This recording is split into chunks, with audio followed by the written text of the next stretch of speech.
Hi, I am बर्नी और मैं 16 साल का हूँ। टेल मी, आपके घर में कितनी स्मार्ट डिवाइसेस हैं? Voice assistant, robot vacuum cleaner, may be even a smart toilet seat. By the way, अब दुनिया में बिल्कुल इंसानों जैसे लगने वाले रोबोट्स भी आ गए हैं। ऑफ कोर्स वो हमारे जितने स्मार्ट नहीं होते, लेकिन आपको कोई आइडिया नहीं है कि वो क्या कर सकते हैं। Listen to my story and you will be amazed at what my robot did. मैं और मेरी मॉम कैलिफोर्निया के एक स्मार्ट होम में रहते हैं और ऑफ कोर्स हमारा घर हर तरह के इलेक्ट्रॉनिक्स से भरा पड़ा है। ओह, मैं तो आपको बताना ही भूल गया, मेरी मॉम सिलिकॉन वैली में लीडिंग एक्सपर्ट हैं। वो दुनिया की सबसे स्मार्ट चीजें डेवलप करते हैं और कभी कभी मेरी मॉम उनमें से कुछ चीजें घर भी ले आती हैं ताकि वो ये देख सके कि उन्हें यूज करना कितना कन्वीनियंट है। सच कहूँ तो मुझे इन डिवाइसेस में बहुत ज्यादा इंटरेस्ट नहीं है। मुझे अपने दोस्तों के साथ बास्केटबॉल खेलना या समंदर में सर्फिंग करना ज्यादा अच्छा लगता है। इन शॉर्ट, मैं बस एक नॉर्मल टीनेजर हूँ और अपनी मॉम की तरह कोई गीक नहीं हूँ। एक दिन हमारे घर में एक नई स्मार्ट डिवाइस आई। स्कूल से आने के बाद मैंने अपनी मॉम को लिविंग रूम में किसी से बात करते सुना।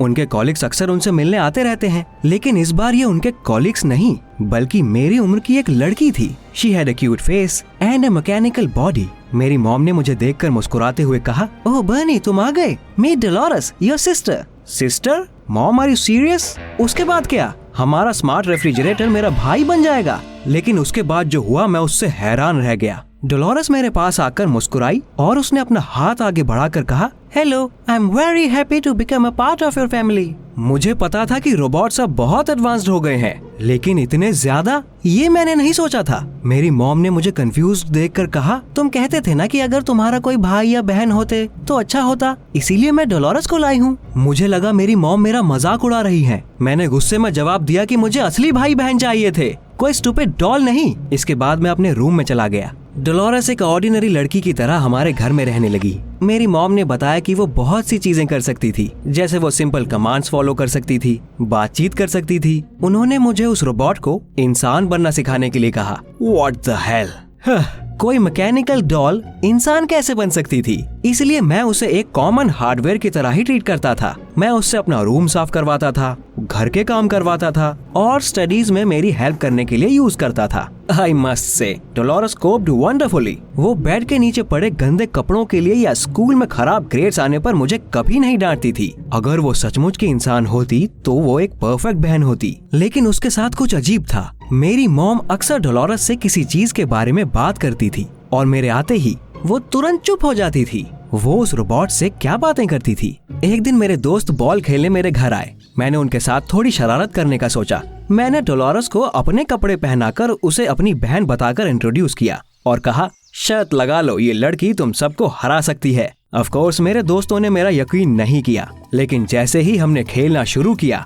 उनका सारा कॉन्फिडेंस छूमंतर हो गया। डोलोरेस ने कोई भी खराब शॉट नहीं लगाया और NBA फॉरवर्ड के लेवल पर खेली। Everyone was shocked. उन्होंने कहा कि काश उनकी भी इतनी कूल सिस्टर होती। उस समय मुझे डोलोरेस पर बहुत प्राउड फील हुआ। क्या मैं उसे इंसानों की तरह ट्रीट करने लगा था? हम ज्यादा बातें करने लगे। हम कई चीजों के बारे में बातें करते थे और मुझे ये मानना पड़ेगा कि मेरी मैकेनिकल सिस्टर बातचीत करने में बहुत अच्छी थी। मुझे बस एक चीज कंफ्यूज करती थी। मेरी मॉम हमेशा हमारे साथ रहती थी, जैसे वो डोलोरेस और मुझे अकेला ना छोड़ना चाहती हो। लेकिन एक दिन कुछ हुआ। हम हमेशा की तरह एक साथ बैठकर होमवर्क कर रहे थे। मेरी मॉम हमें देखकर मुस्कुरा रही थी, लेकिन तभी उनके ऑफिस से कोई कॉल आई और वो वहाँ से चली गई। पहली बार हम अकेले थे। डोलोरेस अचानक परेशान लगने लगी और उसने कहा, बर्नी हेल्प मी, मैं मुसीबत में हूँ। What's happening? मैं बिल्कुल हैरान हो गया था। डोलोरेस तो बस एक रोबोट थी, है ना? Does she have consciousness? मैं उससे बहुत से सवाल करना चाहता था, लेकिन अचानक मेरी मॉम घर वापस आ गई।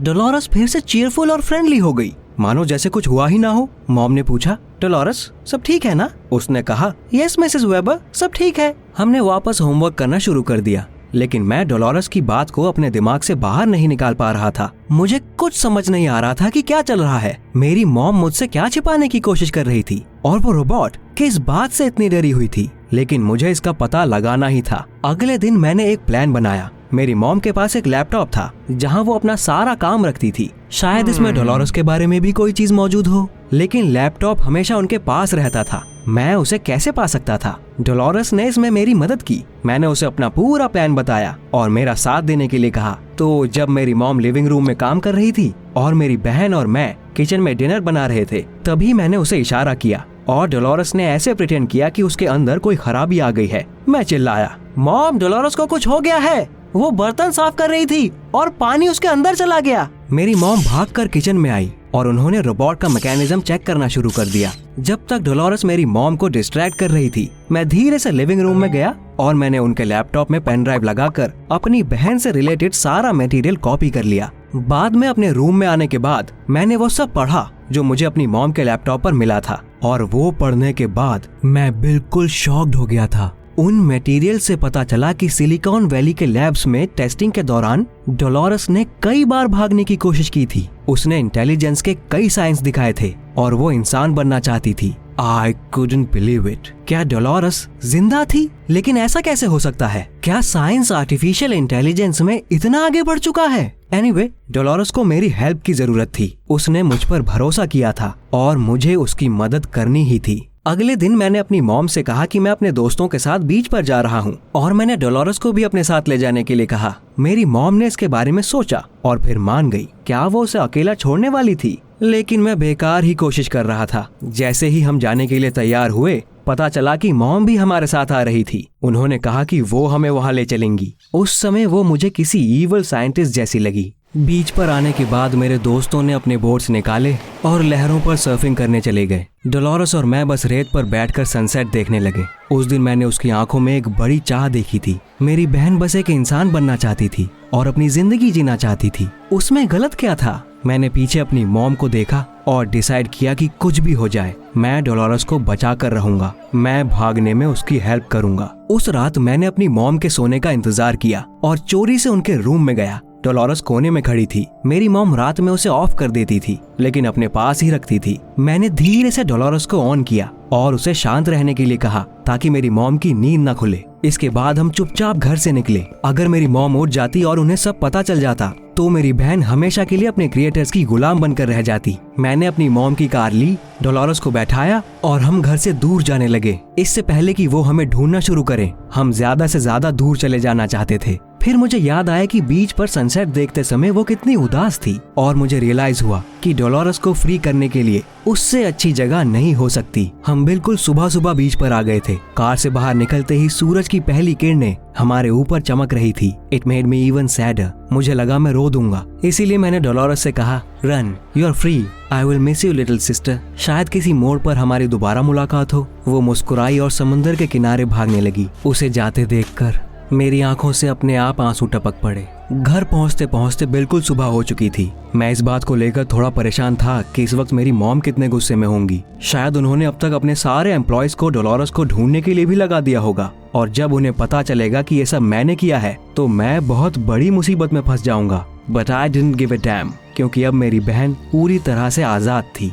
घर के अंदर आने पर मैंने अपनी मॉम को आराम से अपनी सुबह की कॉफी पीते हुए और अपना इंस्टाग्राम चेक करते हुए देखा। वो मुझे देखकर मुस्कुराई। मुझे कुछ समझ नहीं आ रहा था। शायद उन्होंने अब तक नोटिस नहीं किया कि डोलोरस गायब हो गई थी, लेकिन मैंने डिसाइड किया कि मैं उन्हें सब कुछ बता दूंगा। मैंने अपनी मॉम से कहा कि अब वो डोलोरस को कभी नहीं देख पाएंगी, लेकिन मेरी मॉम दोबारा मुस्कुराई और उन्होंने कहा, sit down Bernie, we need to talk. ये क्या चल रहा था? वो इतनी शांत कैसे थी? मेरी मॉम ने कहा कि ये बस एक टेस्ट था जिसमें मैं पास हो गया। उन्होंने मुझे सारी बात बतानी शुरू की और उनकी बात सुनकर मुझे अपने कानों पर भरोसा नहीं हो रहा था। पता चला कि इस पूरे टाइम के दौरान वो डोलोरस को नहीं बल्कि मुझे टेस्ट कर रही थी। उनकी कंपनी ये पता लगाना चाहती थी कि लोग रोबोट्स के साथ एम्पैथाइज करने के लिए तैयार हैं या नहीं। क्या मैं मशीन को जिंदा इंसान समझ सकता हूँ? मुझे यकीन नहीं हो रहा था, लेकिन डोलोरस ने खुद मुझसे मदद मांगी थी। वो आजाद होना चाहती थी। मेरी मॉम ने शांति से जवाब दिया कि वो बस एक रोबोट थी जो कमांड पर चलती थी। उन्होंने डोलोरस को मुझसे हेल्प मांगने के लिए प्रोग्राम किया था।